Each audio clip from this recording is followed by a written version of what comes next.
গঙ্গারামপুরের শহরের অভিজাত বস্ত্র বিপণী জেড স্টুডিওর উদ্বোধন হলো শনিবার।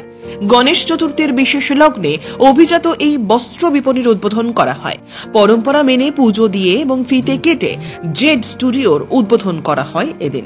গঙ্গারামপুর শহরে দীর্ঘদিন ধরে পুরুষদের জন্য আধুনিক পোশাকের একটি পৃথক বিপণীর চাহিদা ছিল।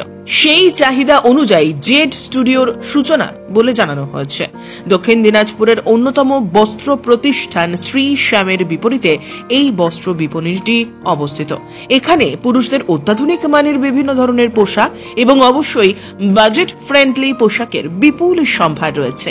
এছাড়াও শিশুদের জন্য বিশেষত্ব আধুনিক মানের পোশাকের সম্ভার রাখা হয়েছে। মূলত এখানে সমস্ত ধরনের অত্যাধুনিক মানের হাল ফ্যাশনের উন্নত এবং রুচিসম্মত পোশাকের সম্ভার মিলবে বলে জানিয়েছেন প্রতিষ্ঠানের অন্যতম কর্ণধার তথা উত্তরবঙ্গের প্রসিদ্ধ বস্ত্র ব্যবসায়ী রাহুল আগরওয়াল। গঙ্গারামপুর শহরে আজকে নতুন একটা শোরুমের উদ্বোধন হয়েছে, তার নাম হচ্ছে জেড স্টুডিও বলে।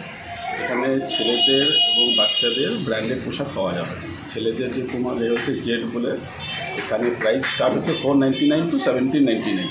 আজকের দিনে যে মার্কেটের যে অবস্থা, মার্কেটের পরিস্থিতি দেখে নিয়ে আজকে যা সাধারণ পাবলিকের জীবনযাপনের জন্য যা দরকার সেই হিসাবে একটা প্রাইস রেঞ্জ মেনটেন করে একটা শোরুম খোলা হয়েছে। গঙ্গারামপুর শহরে এটা কতটা জরুরি ছিল বলে মনে হয় আপনার? গঙ্গারামপুর শহরে এটা মনে হয় খুব বেশি একটু জরুরি ছিল, কারণ কি আজকের ডেটে যা গঙ্গারামপুর শহরের যা অবস্থা, যা ডেভেলপমেন্ট দেখতে পাচ্ছি, গঙ্গারামপুর শহরকে মাথায় রেখে ডেভেলপমেন্টের চিন্তাভাবনা করে এটা শোরুমটা খোলা। গঙ্গারামপুর থেকে বিশেষ প্রতিবেদন, নিউজ টুডে।